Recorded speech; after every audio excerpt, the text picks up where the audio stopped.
Europa y las grandes tecnológicas llevan años librando una batalla silenciosa que hoy es más visible que nunca. A simple vista parece una lucha desigual.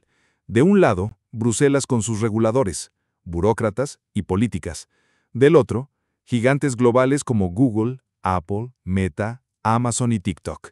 Empresas con bolsillos casi infinitos y presencia en la vida diaria de miles de millones de personas. Pero lo interesante es que esta batalla no solo se trata de sanciones multimillonarias, normas de privacidad o multas por competencia desleal. En realidad, refleja una tensión mucho más profunda, la relación entre un continente que en las últimas décadas ha visto rezagarse su capacidad de innovación tecnológica frente a Estados Unidos y China, y que ahora intenta marcar las reglas del juego mundial precisamente porque no tiene campeones propios al nivel de las Big Tech. Y antes de seguir descifrando este rompecabezas económico-político, suscríbete al canal, porque aquí no hacemos magia, pero sí explicamos cómo desaparecen miles de millones en sanciones con un chasquido de Bruselas. No te lo pierdas. Entonces, el primer punto para entender esta confrontación es ver qué ha hecho Bruselas en la práctica. La Unión Europea ha impuesto multas históricas contra Google por abuso de posición dominante en su buscador y en Android. Sanciones contra Meta por la forma en que maneja los datos personales de los usuarios. Investigaciones abiertas contra Apple por las comisiones de su App Store. E incluso restricciones a TikTok bajo el argumento de proteger a los menores y la privacidad de los ciudadanos. En los últimos años, además, ha entrado en vigor un paquete normativo muy ambicioso. La Ley de Mercados Digitales, o DMA, y la Ley de Servicios Digitales, o DSA, que buscan regular desde cómo deben abrirse las plataformas a la competencia hasta cómo deben moderar contenidos o dar transparencia en la publicidad digital. A primera vista, la narrativa oficial es clara.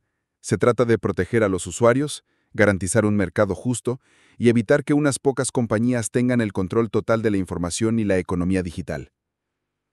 Sin embargo, detrás de ese argumento legítimo hay una lectura más estratégica. Muchos analistas plantean que Europa, al no haber creado empresas dominantes en el sector digital, optó por convertirse en el árbitro del juego, y es aquí donde aparece la crítica más polémica. ¿Realmente Bruselas busca proteger a sus ciudadanos o, en el fondo, intenta ralentizar el crecimiento de estas compañías extranjeras para que su peso global no termine de eclipsar a Europa? La respuesta no es simple. No se trata de medidas proteccionistas en el sentido clásico, como imponer aranceles para defender a la industria local, porque Europa no tiene un Google europeo ni un Facebook europeo que cuidar.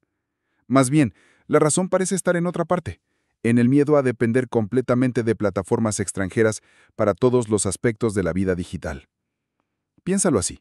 Aunque la economía de la Unión Europea no está basada en la tecnología digital de la misma manera que Silicon Valley sostiene buena parte de la economía estadounidense, la digitalización es transversal. Afecta a la banca, la industria automotriz, la logística, la salud, la educación, el consumo masivo. Si todos esos sectores dependen de servicios y plataformas controladas por empresas estadounidenses o chinas, Bruselas pierde autonomía. Esa es una de las grandes preocupaciones de fondo. No se trata solo de que Google cobre comisiones por anuncios o de que Apple se quede con un 30% en su tienda de aplicaciones.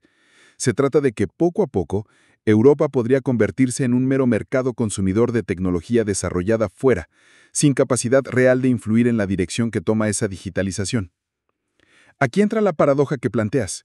Si Europa no tiene gigantes tecnológicos, ¿no debería más bien facilitar la entrada de estos actores extranjeros para aprovecharlos, recibir inversión y acelerar procesos de modernización?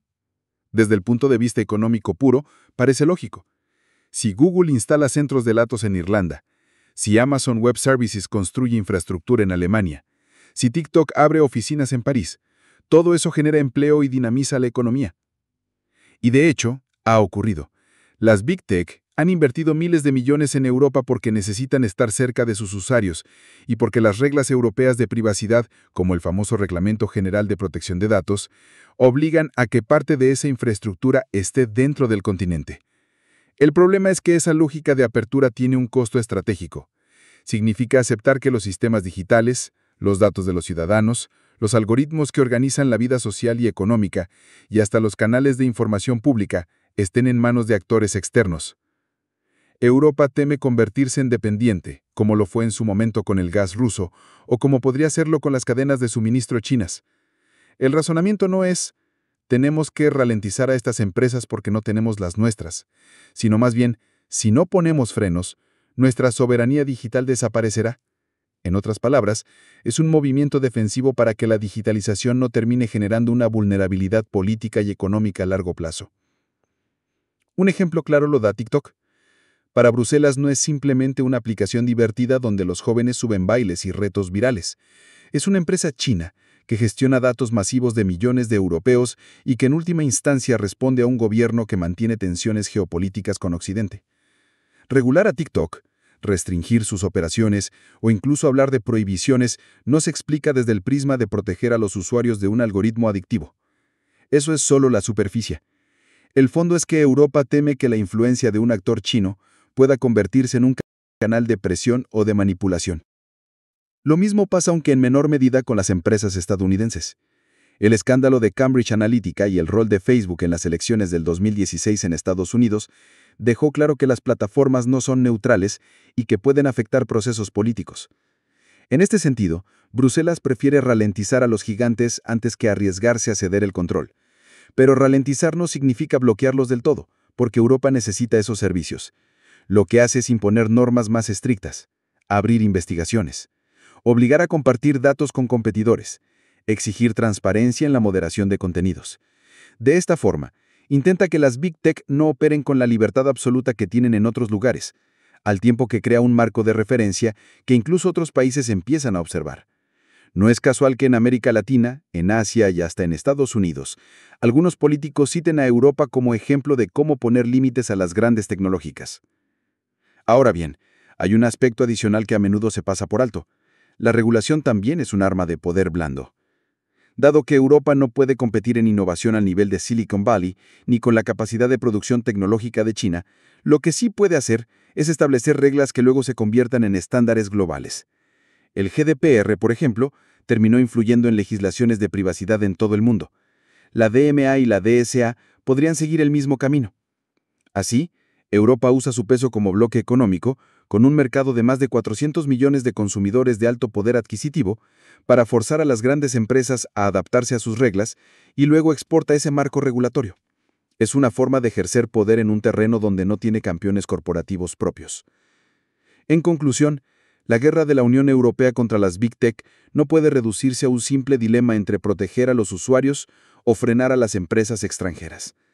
Es una estrategia compleja que combina defensa de la competencia, protección de derechos fundamentales y, sobre todo, un esfuerzo por preservar autonomía en un mundo digital dominado por gigantes que no nacieron en suelo europeo. Porque cuando el 80% de la vida diaria pasa por plataformas digitales, quien controla esas plataformas tiene más poder del que a veces imaginamos. Y bueno, mientras Google, Apple, Meta y TikTok se preguntan quién será el próximo en la lista negra, tú asegúrate de no quedarte afuera. Suscríbete al canal, porque aquí seguimos todas las guerras, las comerciales, las digitales y hasta la de ver quién logra poner más anuncios antes de que cierres el video. Nos vemos en el próximo análisis.